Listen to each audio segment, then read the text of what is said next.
Shalom, jumpa lagi dengan channel Klavos Sukacita. Hari ini kita akan membaca kebenaran firman Tuhan yang memberi kekuatan bagi kita di dalam menjalani seluruh kehidupan kita di hari ini. Baik Bapak Ibu Saudara pemirsa Klavos Sukacita di mana saja berada, sebelum kita membaca dan merenungkan bagian firman Tuhan di hari ini, mari kita berdoa minta tuntunan terang Roh Kudus. Mari berdoa. Kami mengucap syukur kepadamu ya Allah untuk hari baru yang Tuhan berikan bagi kami. Terima kasih Tuhan, mengawali seluruh aktivitas di hari ini kami hendak membaca dan merenungkan kebenaran firman-Mu. Biarlah Roh Kudus menuntun kami mengartikan firman ini dalam kehidupan kami. Di dalam nama Yesus firman yang hidup kami berdoa. Amin. Bapak Ibu Saudara pemirsa Klavos Sukacita di mana saja berada, firman Tuhan di hari ini Minggu 4 Mei 2025 terambil dari Injil Yohanes pasalnya yang ke-20 ayat 19 hingga ayatnya yang ke-23. Demikian firman Tuhan. Yesus menampakkan diri kepada murid-muridnya. Ketika hari sudah malam pada hari pertama minggu itu, berkumpullah murid-murid Yesus di suatu tempat dengan pintu-pintu yang terkunci karena mereka takut kepada orang-orang Yahudi. Pada waktu itu datanglah Yesus dan berdiri di tengah-tengah mereka dan berkata, "Damai sejahtera bagi kamu." Dan sesudah berkata demikian, ia menunjukkan tangannya dan lambungnya kepada mereka. Murid-murid itu bersukacita ketika mereka melihat Tuhan. Maka kata Yesus sekali lagi, "Damai sejahtera bagi kamu. Sama seperti Bapa mengutus aku, demikian juga sekarang aku mengutus kamu." Dan sesudah berkata demikian, ia mengembusi mereka dan berkata, "Terimalah Roh Kudus. Jika kamu mengampuni dosa orang, dosanya diampuni. Dan jika kamu menyatakan dosa orang tetap ada, dosanya tetap ada." Demikian jauh kebenaran firman Tuhan. Berbahagialah setiap kita yang membaca, merenungkan firman Tuhan serta menyimpan di dalam hati dan melakukannya di dalam kehidupan kita hari lepas hari. Bapak Ibu Saudara, anak-anak pemirsa Klavos Sukacita di mana saja berada, bagian firman Tuhan di hari ini menceritakan tentang Yesus menampakkan diri kepada murid-muridnya. Bagian firman Tuhan, teks ini diawali dengan ketika hari sudah malam pada hari pertama minggu itu, berkumpullah murid-murid Yesus di suatu tempat dengan pintu-pintu yang terkunci. Nah, bagian ini mau menunjukkan betapa murid-murid walaupun sudah ada dalam peristiwa kebangkitan Yesus, tapi mereka juga masih ada dalam ketakutan. Sehingga pada malam itu mereka ada dalam satu ruangan dengan pintu yang terkunci. Namun di dalam situasi malam yang gelap, pintu yang terkunci, Yesus menembus pintu yang terkunci itu, menampakkan diri kepada murid-muridnya. Bukan saja Yesus menampakkan diri, tetapi Yesus juga membuktikan bahwa dialah yang bangkit dari antara orang mati kepada murid-murid. Dalam suasana ketakutan itu Yesus menyampaikan damai sejahtera kepada murid-muridnya. Nah, betapa bersukacita murid-murid ketika melihat Yesus. Yesus pun membuktikan bahwa ini dia sudah Yesus, guru mereka yang bangkit dari antara orang mati, dengan menunjukkan lambungnya yang bekas tikam pada lambungnya. Bapak Ibu Saudara, Yesus pun menyampaikan sekali lagi damai sejahtera untuk murid-murid. Nah, pada damai sejahtera yang kedua ini, Yesus memberikan pengutusan kepada murid-murid. Sama seperti Bapa mengutus aku, demikian juga aku mengutus kamu.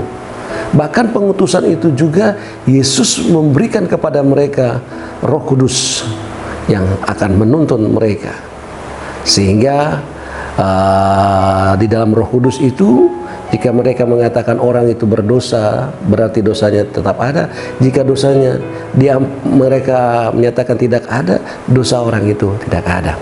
Nah, dari bagian cerita firman Tuhan ini ada beberapa hal penting yang kita maknai dari peristiwa kebangkitan Kristus. Bahwa kebangkitan Kristus atau berita kebangkitan Kristus tidak dapat dibatasi dengan apapun di dunia ini. Karena terus terang Bapak Ibu Saudara, ketika peristiwa kebangkitan Yesus, ada berita-berita hoaks juga yang timbul, yang disampaikan kepada para prajurit penjaga kubur untuk menyampaikan bahwa mayat Yesus dicuri oleh murid-murid. Luar biasa berita ini. Namun berita apapun yang berkembang pada waktu itu dan pada saat ini tidak dapat membatasi akan kebangkitan Yesus yang telah terbukti. Nah, termasuk di dalamnya pintu yang terkunci tidak dapat membatasi kuasa Allah untuk berjumpa dengan siapa saja, termasuk Bapak Ibu Saudara dan saya. Ketika hati kita tertutup untuk menerima segala hal, tapi hati kita tidak akan pernah tertutup ketika kuasa Allah bekerja untuk setiap kita. Nah, ada apa di balik kebangkitan Kristus dan perjumpaan dengan murid-muridnya? Bapak Ibu Saudara, ada 3 hal penting. Yang pertama, bahwa ada damai sejahtera. Damai sejahtera diberikan lewat kebangkitan Kristus, mengangkat setiap ketakutan, membuktikan akan kebangkitan Kristus, membuktikan Allah berkuasa, baik dulu, sekarang, bahkan sampai selama-lamanya. Kebangkitan Kristus membawa damai sejahtera, dan setiap kita yang menerima damai sejahtera itu, yang kedua, akan diutus. Diutus itu untuk menyatakan damai sejahtera, untuk menyampaikan berita sukacita kebangkitan Kristus kepada siapa saja. Bapak Ibu Saudara, keadaan murid-murid yang dalam ketakutan, Kristus tahu sampai sejauh mana keadaan kita. Sehingga yang ketiga, di dalam kebangkitan Kristus, setelah Yesus memberikan damai sejahtera kepada murid-muridnya, Dia mengutus mereka, dan Kristus Yesus memberikan kepada mereka Roh Kudus. Dan Roh Kudus itu juga menjadi bagian Bapak Ibu Saudara dan saya yang telah menerima damai sejahtera kebangkitan Kristus, dan kita dalam pengutusan untuk menyampaikan berita kebangkitan itu. Maka Roh Kudus itu akan menuntun Bapak Ibu Saudara dan saya, sehingga buah dari Roh Kudus itu nampak di dalam setiap kehidupan Bapak Ibu Saudara dan saya, di tengah menikmati kebangkitan Kristus, kemenangan yang telah memenangkan Bapak Ibu Saudara, anak-anak dan saya dari kuasa dosa dan maut. Bapak Ibu Saudara, anak-anak sekalian, pemirsa Klavos Sukacita, mari di dalam sukacita kebangkitan ini kita terus menerima sukacita damai sejahtera itu, menjalani apa yang Tuhan berikan bagi kita dalam pengutusan kita, dan biarlah Roh Kudus terus bekerja di dalam kehidupan Bapak Ibu Saudara dan saya. Selamat berhari Minggu. Tuhan Yesus memberkati kita sekalian. Mari kita berdoa. Kami mengucap syukur ya Allah Bapa di surga, untuk kebenaran firman-Mu di hari ini, melalui kebangkitan Kristus dari antara orang mati, membawa sukacita karena ada damai sejahtera, ada pengutusan, dan ada urapan Roh Kudus yang diberikan oleh Kristus bagi manusia. Biarlah kebenaran firman-Mu menjadi bagian dalam kehidupan kami, untuk kami melangkah menjalani hari kehidupan kami di setiap waktu.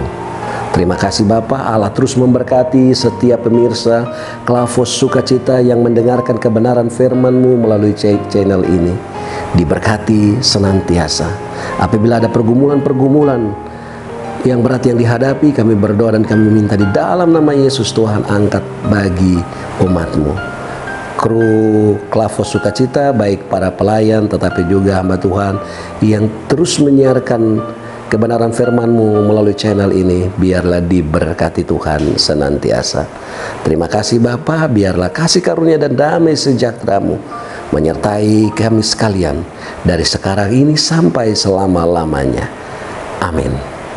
Shalom, Tuhan memberkati kita semua.